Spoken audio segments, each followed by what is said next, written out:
이 부활에 대한 얘기를 죽음이 임박하실 때에 제자들에게도 많이 하셨습니다. 그런데 이 사도개인들은 하나님께서 말씀하신 그 부활을 믿지 아니하는 자들입니다.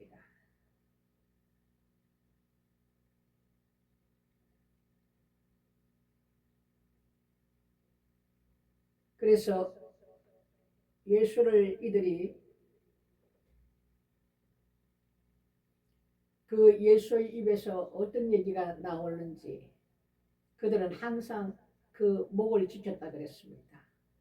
어떤 조금이라도 잘못된 말씀을 하시면 그것을 책잡기 위해서 그들은 목을 지켰습니다.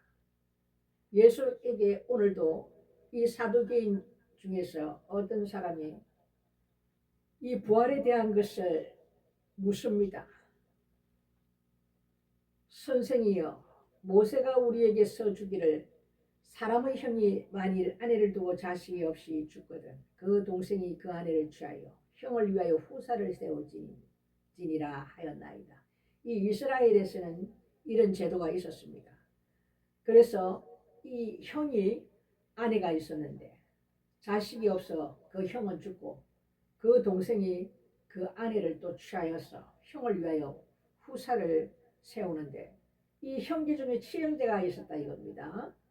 칠형제가 있었는데 마지가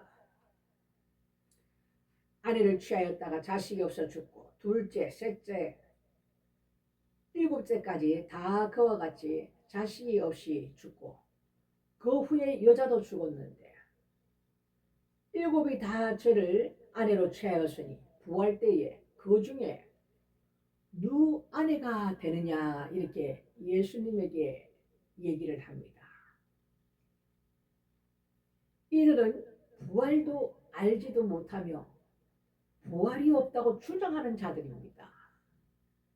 부활에 대한 것을 알고 싶어서 예수에게 이런 말을 하는 것이 아니에요. 예수님의 그 입에 어떤 대답이 나오느냐, 조금이라도 불의한 대답이 나오면 이것을 책잡아서 예수를 죽이고자 했던 이들의 업무가 있었던 겁니다. 그래서 예수의 목을 지켰다 이랬습니다. 그래서 예수님께서 이 말씀을 가만 듣고 보니까 이들은 육신의 매인자라서 육신의 생각대로 그 속에 품었던 얘기를 그 입을 통하여 내뱉는 것입니다. 이 사람이라는 것은 예수님께서 말씀하셨듯이 이 마음에서 품은 생각은 더러운 것이라 그랬습니다. 왜? 이 입이라는 것은 항상 우리가 마음에 품었던 그 생각했던 그 마음이 그 입술을 통하여 나올 때는 더러운 것이 나온다 그랬습니다. 우리 안에 선한 것이 없으므로 온갖 미움, 시기, 질투 여러 가지 더러운 것들이 마음에 가득 담아 있던 그 본인의 그 마음속에 들은 것이 입술을 통하여 나오기 때문에 이 사두개인 또한도 이 부활이 없다고 주장하는 자이기 때문에 평상시에 그 예수님을 바라보던 그들의 악한 생각이 그 마음을 붙들고 있다 이겁니다.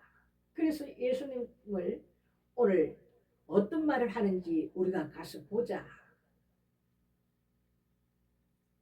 이렇게 해서 예수님을 슬쩍 떠보는 것입니다. 와서.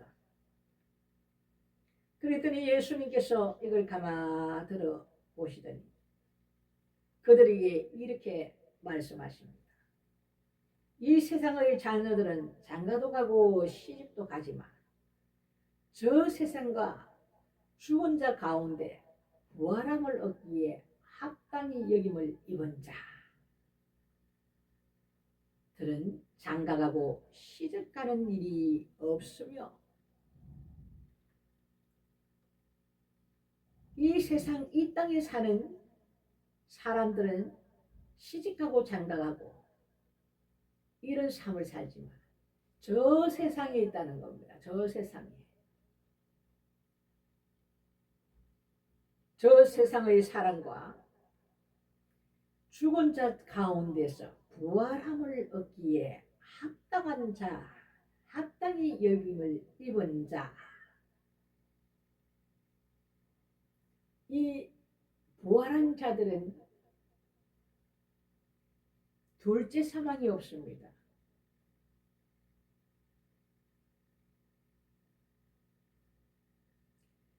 이들은 다시 죽을 수도 없고 시집가고 장가가는 일이 없다. 이들은 천사와 동등이요. 이 첫 번째 부활함을 입은 자들은 복이 있는 자들입니다. 첫째 부활에 참여하는 자들은 복이 있는 자들입니다. 축복된 자들입니다. 이들에게는 시집가고 장가가는 일이 없다. 다시 죽을 수도 없나니 둘째 사망이 이들을 건드릴 수가 없다 이겁니다. 이들은 천사와 동등이요. 이 첫째 부활에 참여한 자는 천사와 동등이라고 말씀하고 있습니다. 부활의 자녀로서 하나님의 자녀임이니라. 우리가 분명히 알아야 됩니다. 예수 믿는다고 다 하나님의 자녀냐?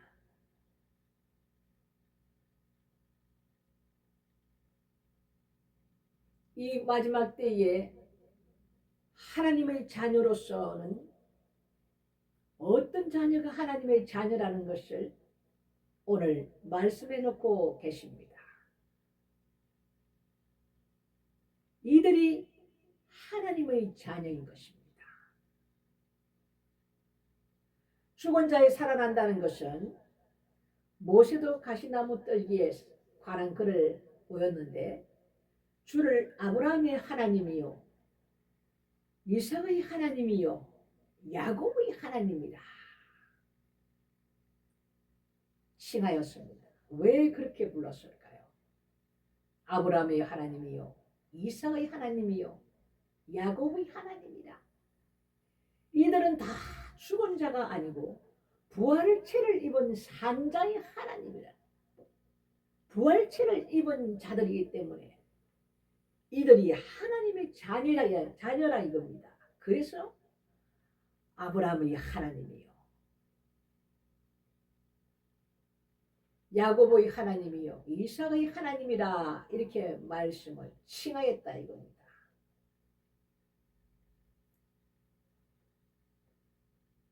하나님은 죽은 자의 하나님이 아니십니다. 산자의 하나님이시라. 아멘.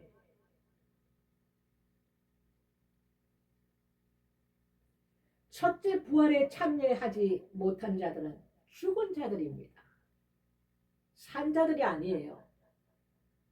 이 첫째 부활에 참여한 자들이 복된 자로다.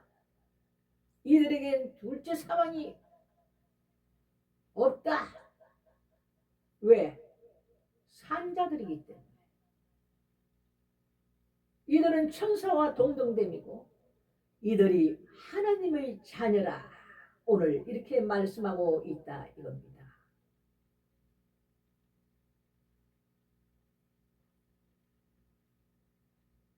이 죽은 자의 살아난다는 것은 모세 때에도 하나님께서 이 성경에서 말씀하고 있었는데 이때 우리에게 확정해 주신 것이 오늘 아브라함의 하나님이요 야곱의 하나님이요 이삭의 하나님이다.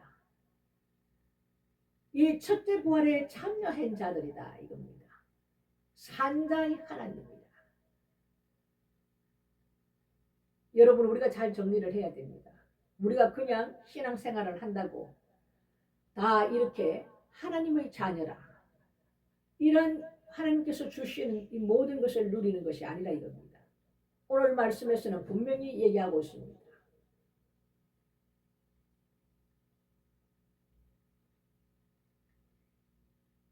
이때 죽은 자들이 먼저 일어나고 살아서 있는 자들이 그 뒤를 따라 끌려 공중으로 올라간다.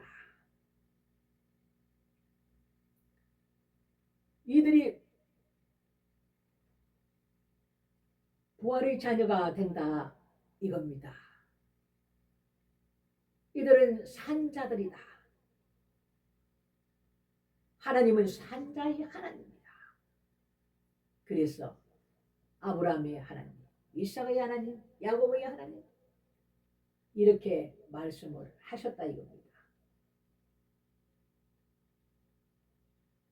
하나님에게는 모든 사람이 살았느니라. 산자의 하나님이시라.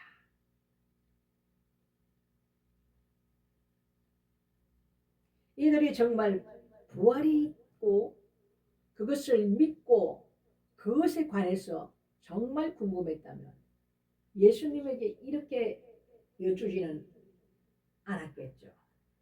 단지 예수님을 찾기 위해서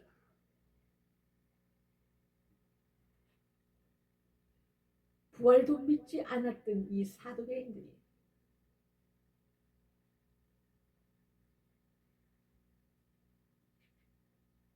오늘 말씀에서는 우리에게 하나님께서 이런 소망이 가지라는 것을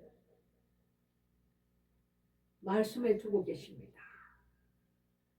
막연히 그냥 예수를 믿는 것이 아니라 우리가 이 첫째 부활에 참여된 자가 되어야 된다 이겁니다. 우리에게 영생이라는 거 주시지 않았습니까? 이것이 얼마나 우리에게 복된 소망입니까? 이런 자들은 영원히 주와 함께 왕노릇 하리라.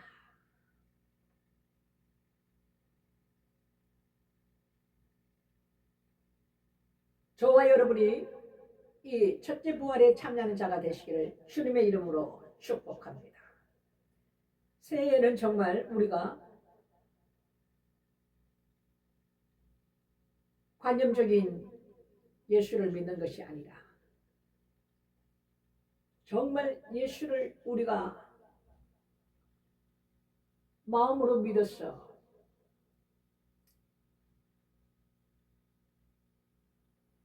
하나님과 함께 동행된 삶을 살 수 있는 그런 축복이 있으시기를 축원드립니다.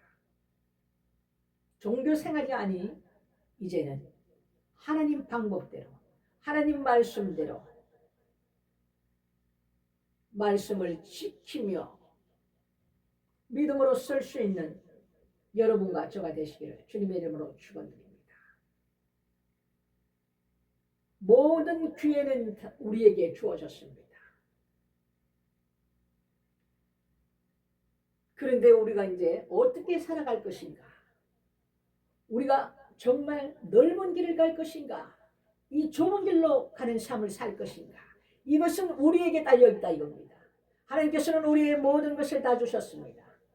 우리에게 모든 소망과 축복과 너희가 이러한 삶을 살 때 너희에게는 이러한 축복이 있고 너희가 저런 삶을 살 때 너희에겐 이런 저주가 임한다는 것을 이 성경에 낱낱이 기록하고 계신다 이겁니다.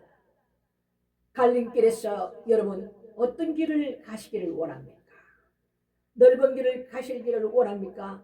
좁은 길을 가시기를 원합니까? 이것은 우리의 몫임을 기억하시기 바랍니다.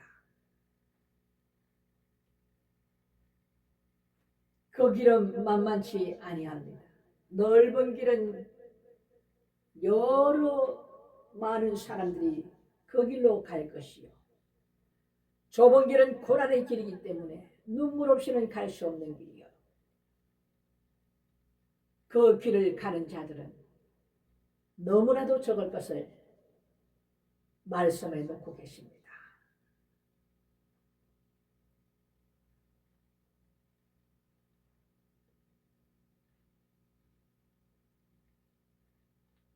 축복과 저주를 이미 하나님께서는 이 말씀을 통해서 우리에게 기록하고 있습니다. 우리가 말씀을 몰라서는 어느 길로 가야 될지 방향을 잡을 수 없고 이 캄캄한 세상에서 어디로 가야 될지 알 수가 없는 것입니다. 주의 말씀은 내 발의 등이요 내 길의 빛이니라. 여러분 세상에서 캄캄한 길을 걷고 계십니까? 어디로 가야 될지 방향을 모르십니까? 주의 말씀을 붙드시기 바랍니다. 주의 말씀이 여러분 심령 가운데에 살아있어야만이 여러분들은 그 길을 쫓아갈 수가 있다 이겁니다.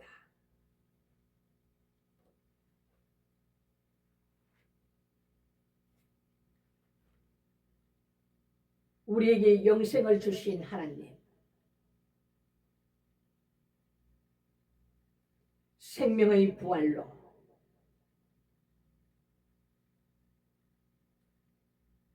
우리에게 나오기를 원하시는 하나님께서는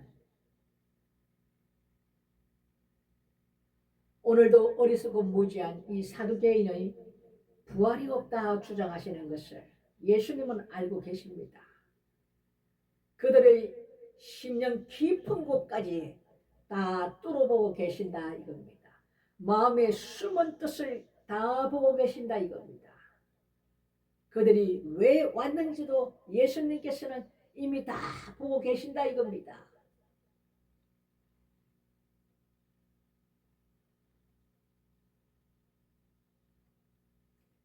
육은 육이요 영은 영이니 영은 영으로 분별하느니라. 여러분 마음속에는 어떤 영을 가지고 계십니까?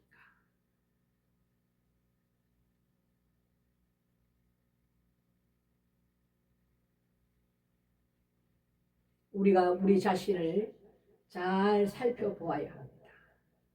내가 어떤 영의 이끌림을 받고 있는지.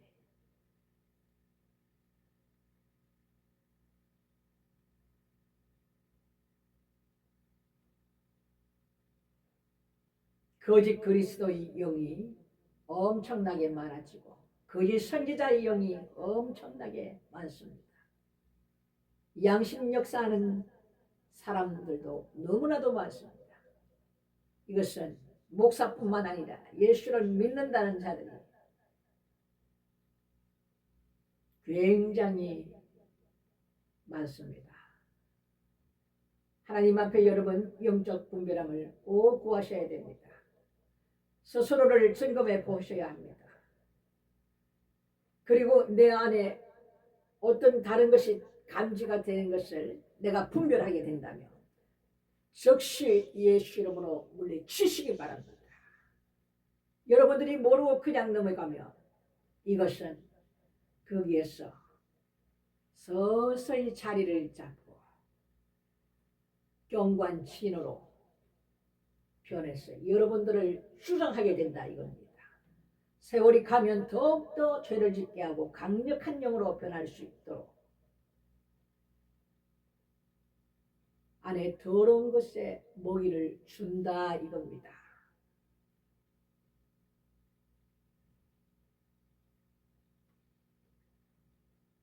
우리에게 소망을 주신 하나님께서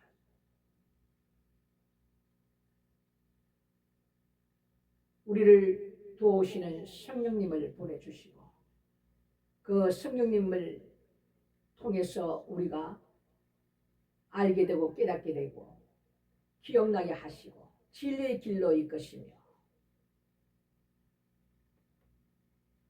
우리는 이 땅에서의 이 치열한 영적 전쟁에 능한 자로서 여러분은 서시게 될 것입니다.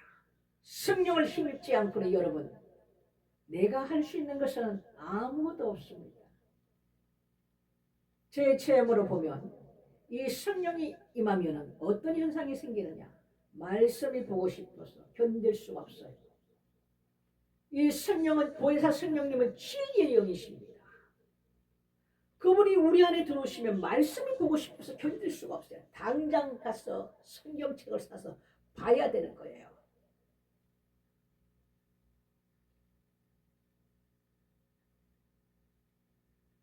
내가 어디 가서 손을 부들부들 떨고 물론 그 현상이 나타날 수 있습니다. 그런 데에서 성령을 받아내 아닙니다. 여러분 착각하지 마십시오. 저는 제가 하나님께서 체험하게 하시고 가르쳐 주시고 알게 하신 것을 말씀을 드릴 뿐입니다. 누구에게 말을 듣고 해서 말씀을 드리는 게 아니라 이겁니다.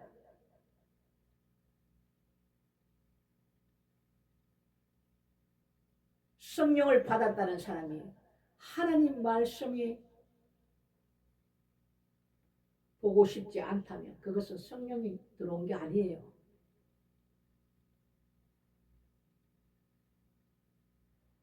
가장에서 들어온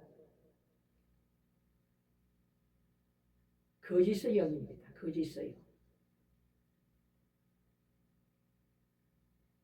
진정 여러분께서 성령을 받으셨다면 하나님 말씀을 밥 먹듯이 그분의 손에 온전히 사로잡혀서 말씀을 보게 된다 이겁니다.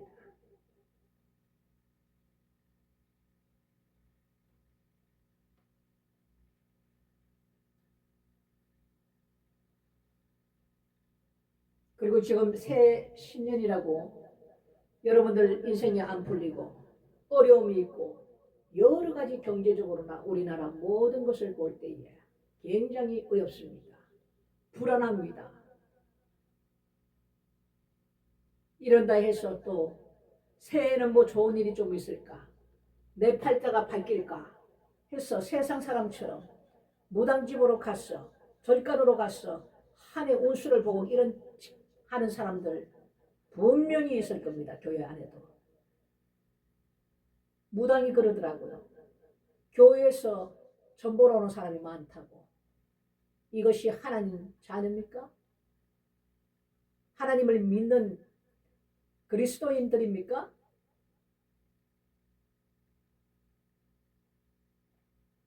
회개하시기 바랍니다.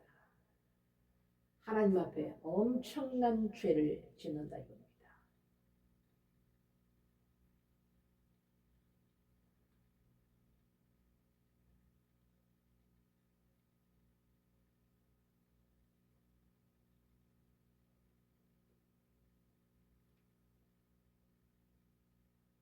이렇게 되면 어떤 현상이 생기느냐?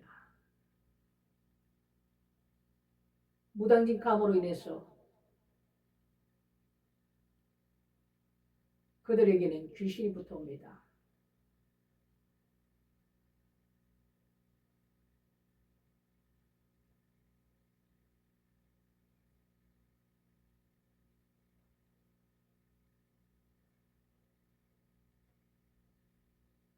그리고 실질로 그분이 점집에 가서 앉았다 하더라도 무당한 눈에는 십자가가 먼저 보이기 때문에 그 점이 나올 수가 없어요. 가라고 그래요. 가라고 그래요.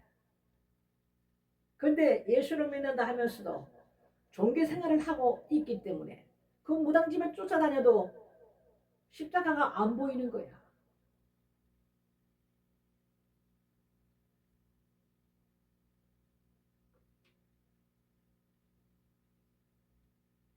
그 안에 귀신이 볼 때는 얼마나 조롱하겠습니까?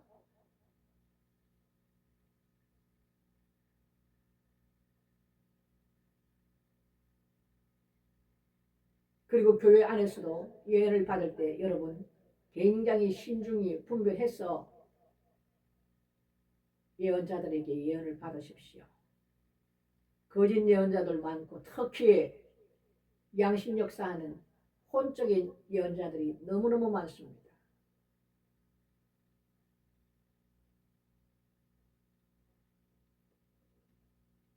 성령 안에서 하나님께서 서씨는 정직한 영으로 거룩한 영으로 하나님 앞에 일하시는 예언자들을 통해서 예언을 받으시기를 간구드립니다.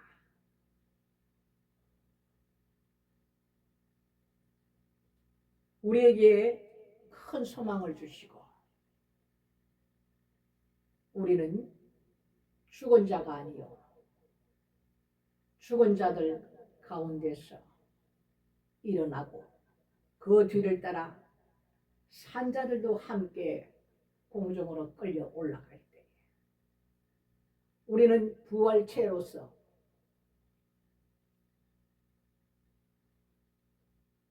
영원한 생명을 얻는 이 영생의 길로 인도하시는 우리에게 이렇게 큰 소망을 주신 이 소망을 빼앗기지 않기를 여러분 축원드립니다. 이 땅에서 영적 전쟁으로 능한 자들이 되었어 이기는 자로서의 그 축복을 받아 누리시는 여러분이 되시기를 주님의 이름으로 축복드립니다. 말씀은 이것으로